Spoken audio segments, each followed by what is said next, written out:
오늘 사무엘상 3장 1절에서 9절 또 19절에서 21절의 말씀은 변화를 설명하고 있습니다. 3장 1절에 시작하는 선지자 엘리와 또 어린 사무엘, 그리고 3장을 마치면서 어린 사무엘이 선지자로 무대에 서게 됩니다. 1절에 아이 사무엘이 엘리 앞에서 여호와를 섬길 때에는 여호와의 말씀이 희귀하여 이상이 흔히 보이지 않았더라. 그런데 오늘 마지막 절에 보면 20절에 단에서부터 브엘세바까지의 온 이스라엘이 사무엘은 여호와의 선지자로 세움을 입은 줄 알았더라. 여호와께서 실로에서 다시 나타나시되 여호와께서 실로에서 여호와의 말씀으로 사무엘에게 자기를 나타내시니라 그랬습니다. 그러면서 4장 1절에 사무엘의 말이 온 이스라엘에 전파되니라. 여기 아이였던 사무엘이 온 이스라엘에 하나님의 말씀을 전하게 됩니다. 여호와의 말씀이 희귀했는데 여호와의 말씀으로 사무엘이라는 사람에게 자신을 나타내는 하나님을 보게 됩니다. 하나님의 존재가 잘 보이지 않았는데 실로라는 장소에서 사무엘이라는 사람으로 나타나심을 온 이스라엘이 봅니다.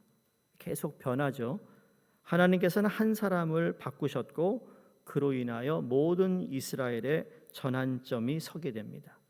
그러니까 한 사람이 변하는 것이 이렇게 중요하다라는 거예요. 가정에서 한 사람이 변하고 교회에서 그 누군가 한 사람이 변하고 구역에서 그 한 사람이 변하고 또 선교위원회에서 한 사람이 변하면 이 변함이 엄청난 이 전체의 변화를 가져오게 된다. 우리 중 한 명이라도 말씀을 바로 듣고 바로 전한다면 세상이 변할 것이라는 겁니다.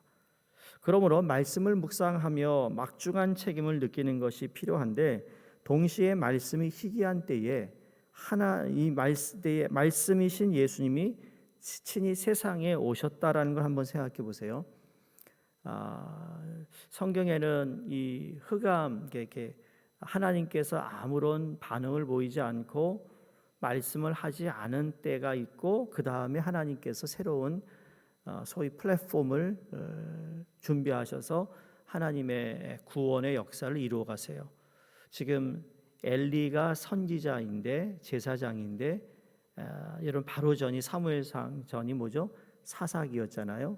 또 룻기도 나오고 어찌되었던 그 사람들이 하나님의 말씀에 청정하지 않고 있는 그때에 하나님께서 또 다른 누구를 준비해 놓고 있다라는 거예요. 그게 바로 사무엘이었어요.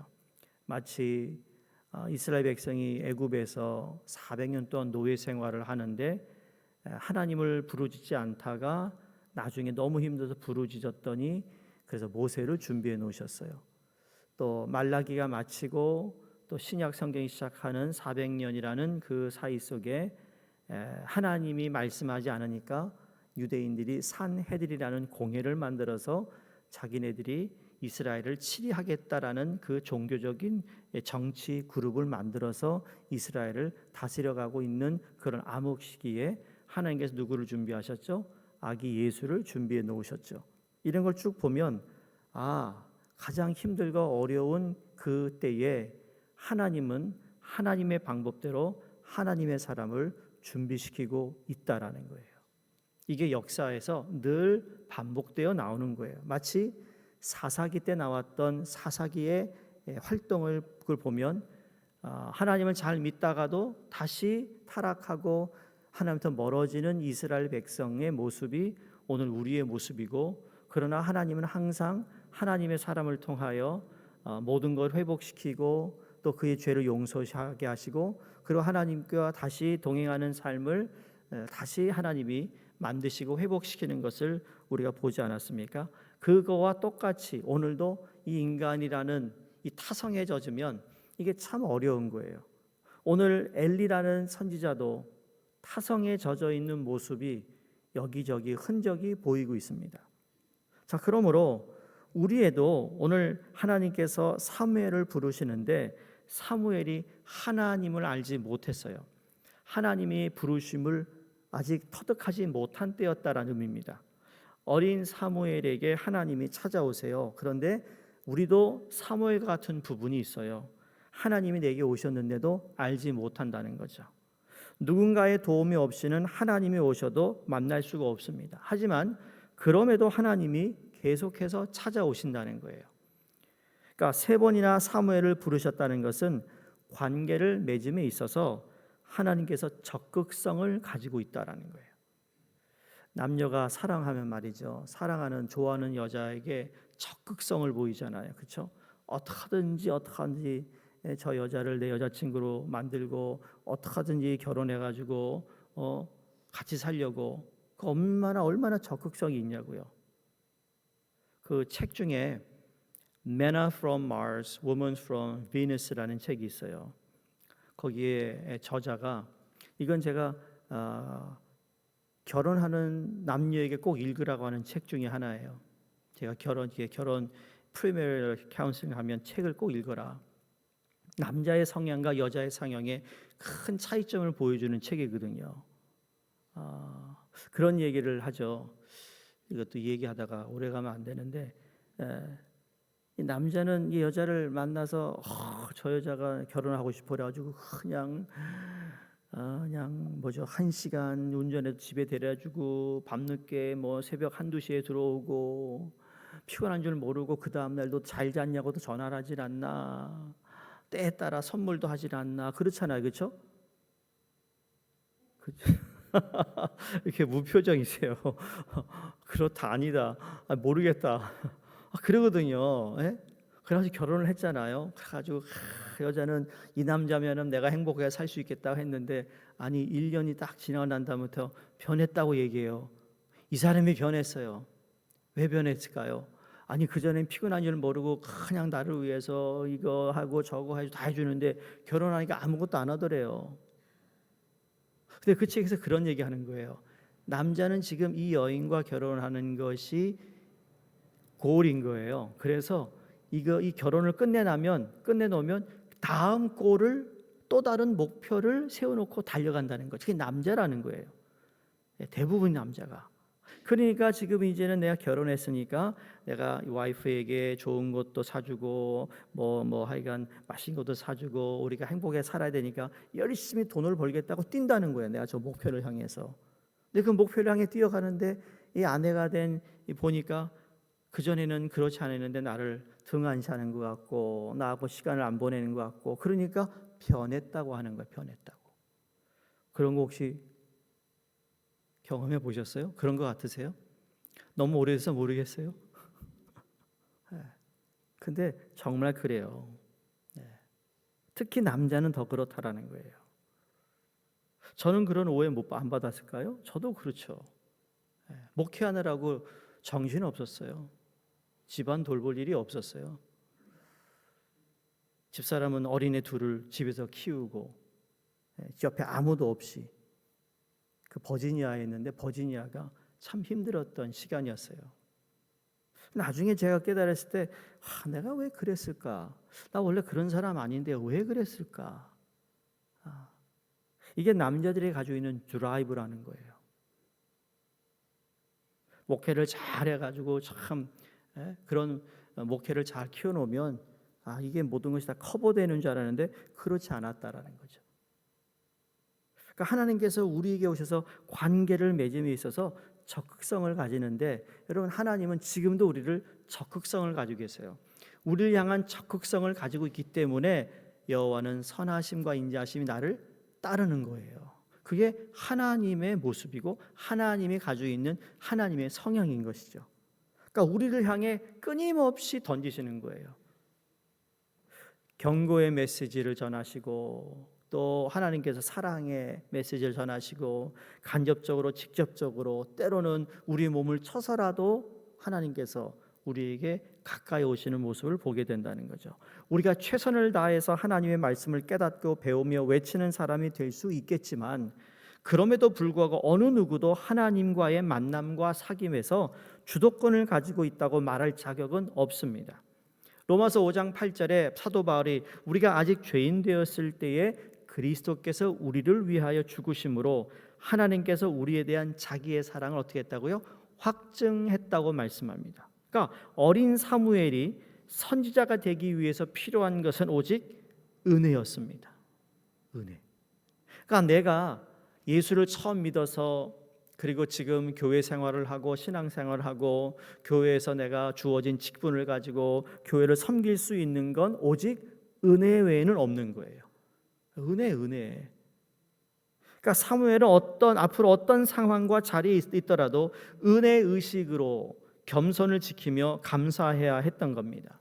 또한 어떤 메시지라도 진실하게 전할 수 있는 용기가 필요했습니다. 그가 선지자로 일한 첫 번째 메시지가 뭔지 아세요? 하나님이 어린 사무엘을 불러다가 뭐라 그러죠?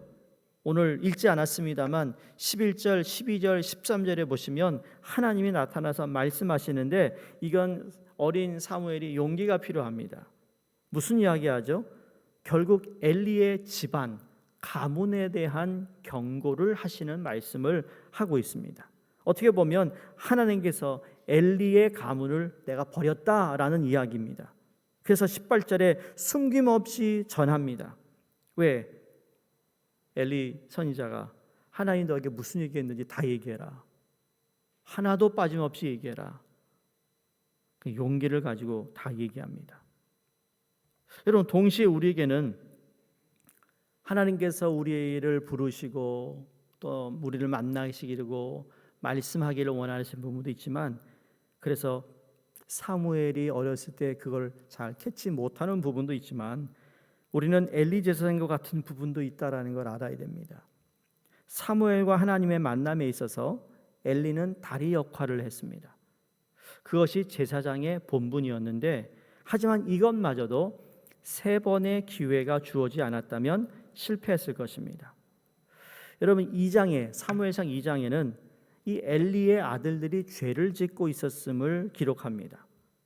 그러니까 어떻게 보면 소극적인 권면으로 도리를 다했다고 엘리 제사장은 생각했을 수 있습니다.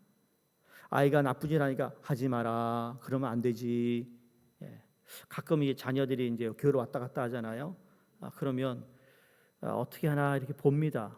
저 부모가 저 아이가 저렇게 행동하면 어떡하나. 근데 이제 뭐 여기뿐만 아니라 그러잖아요. 엄마는 앉아 있고 아이들은 막 돌아다녀요. 그러면 엄마가 앉아가지고 애들 쳐다보지 않고 그러면 안 되지, 하지 마. 그 아이가 들을까요? 100번, 1000번 만문해 보세요. 걔가 듣나? 하지 말라는 것이 무엇인지 가르쳐주기 전까지는 계속 한다는 거예요. 그러니까 엘리 제사장이 자기 아들들에 대한 그 모든 것을 알고 있었는데도 불구하고 그냥 그대로 둡니다. 또 하나님이 자신이 아닌 아이 사무엘을 부르셨음에 충격을 받아야 하는데 충격을 받지도 않습니다. 그런 내용이 느낌이 하나도 없어요. 그리고는 18절에 엘리가 사무엘에게 여호와께서 선하시니 선하신 대로 하실 거야. 이게 정말 하나님이 선하심을 믿는 것인지 그냥 어떻게든지 알아서 되겠지라는 무책임과 방관이 여기에 들어있어요. 결국 엘리의 둔감함과 소극적인 모습이 집안을 망하게 합니다. 자, 오늘 1절에 시작되면 말씀이 희귀해서 들리지 않을 때였어요. 그러면서 2절에 뭐가 나오죠? 엘리가 잘 볼 수 없다. 이게 지금 육적인 육안을 얘기하는 게 아니고요, 영안이 흐려졌다는 얘기예요. 여러분, 육안보다 우리의 영안, 우리가 하나님께서 우리에게 보여주시고 내게 주신 어떤 그 감각을 우리 감각이 둔해져 버리면 끝나는 거라는 거죠. 죄인데 죄라는 것도 느끼지 못해요. 돌아서야 되는데 돌아서는 감각도 없다면 이게 큰일 나는 거죠. 문둥병과 똑같은 거예요. 내 손톱이 빠지는데 느끼지 못하니까 빠지는 것조차도 아프지가 않은 거죠. 그러나 빠진 그 모습은 정말 흉한 거거든요. 그러면서 12절에 14절에 보시면 내가 엘리의 집에 대하여 말한 것을 처음부터 끝까지 그날에 그에게 다 이루리라. 그러면서 하나님이 그 엘리 집안의 죄악을 다 말씀해 버립니다. 하나님이 이렇게까지 말씀하셨으면 설령 속죄함 받지 못한다고 해도 최후까지 하나님 은혜의 기대에 부르짖어야 했었던 겁니다. 하지만 엘리 제사장은 마지막 기회마저 허무하게 보냅니다. 어떻게 한 나라의 제사장이 이럴 수가 있을까라고 물을 수도 있지만 사실 우리도 엘리 제사장과 함께 다른 사람 일에는 참견을 잘하면서 정작 나 자신에게 말씀이 임하지 않은 것에는 경각심을 느끼지 못할 뿐만 아니라 들은 말씀에 침묵과 방관으로 응답할 때가 많다라는 거예요. 이 말씀이 우리에게 경고가 되어야 합니다. 사무엘과 같이 말씀을 알아채지 못하는 우리에게도 예수님이 오셨고 몇 번이고 기다려주시고 적극적으로 관계를 이어가십니다. 항상 함께 하십니다. 이러한 하나님께 감사하며 두려움을 극복하고 선지자의 사명을 우리의 가정에서, 우리의 교회에서, 우리의 일터에서, 사회에서 우리가 시작해야 될 줄로 믿습니다. 엘리와 같이 무감각하고 무능력한 우리에게 예수님이 오셔서 엘리에게 작은 아이에 불과한 사무엘이었지만 하나님께서 부르고 함께 하시어 사용했을 때 11절에 그것을 듣는 자마다 두 귀가 울릴 것이고 19절에 그의 말이 하나도 땅에 떨어지지 않게 되었다. 큰 비교예요. 지금 들리지 않았는데 들려요. 그리고 하나도 땅에 떨어지지 않았어요. 우리 삶의 예수님의 비중이 아무리 작다 할지라도 분명 말씀을 통해 죄를 깨닫게 하시고 살아가야 할 방향을 제시해 주셨을 것입니다. 그 말씀을 우리는 잘 들어야 하고 때로는 그 말씀에 경고가 있는지 없는지도 살펴야 된다는 겁니다. 이제 우리는 예수 그리스도를 통하여서 하나님과의 관계를 맺게 되었고 그 관계를 맺고 난 후에 우리의 삶은 더더욱 어느 때보다 하나님께서 주시는 말씀을 또 받고 매일 내가 받고 그 말씀대로 살려는 노력이 있으며 무엇보다 하나님의 은혜 아니면 살아갈 수 없으니 나를 불쌍히 여겨달라는 간절한 우리의 마음의 기도와 주님께 나오는 우리의 삶이 되어야 될 줄로 믿습니다.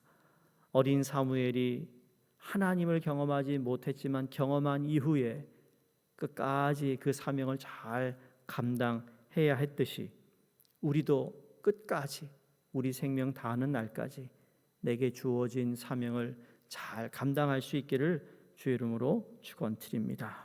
기도하겠습니다. 하나님 아버지, 작은 아이에 불과한 우리에게 적극적으로 찾아오셔서 우리의 존재의 의미와 또 사명을 주시니 감사합니다. 말씀에 대한 귀 기울임과 실천할 용기를 갖게 해주시고 우리에게 주시는 기회마다 우리의 마음이 둔해지지 않게 하여 주셔서 늘 민감하게 그 말씀 앞에 우리가 반응하고 또 말씀대로 살아가기를 소망하며 결단하는 우리가 되도록 도와주시옵소서. 예수님의 이름으로 감사하며 기도드리옵나이다. 아멘. 우리 함께 기도하겠습니다. 우리 일본의 마크 레이첼 선교사님과 히로시마 학교 이상훈 장미숙 선교사님, 키르기스탄의 정춘섭 김은희 선교사님이 기도해 주시고요. 이제 9월 사역이 시작되었습니다. 하나님께서 함께 하시고 은혜 주시고 또 이제 추수의 계절에 우리 모두가 하나님께 온전히 올려드릴 수 있는 열매가 있게 하여 주시옵소서. 오늘 저녁에 있을 수요 예배를 위해 기도해 주시고 또 수술 이후로 회복 중에 있는 모든 분들에게 건강을 허락해 주시옵소서. 기도하겠습니다. 할렐루야. 하나님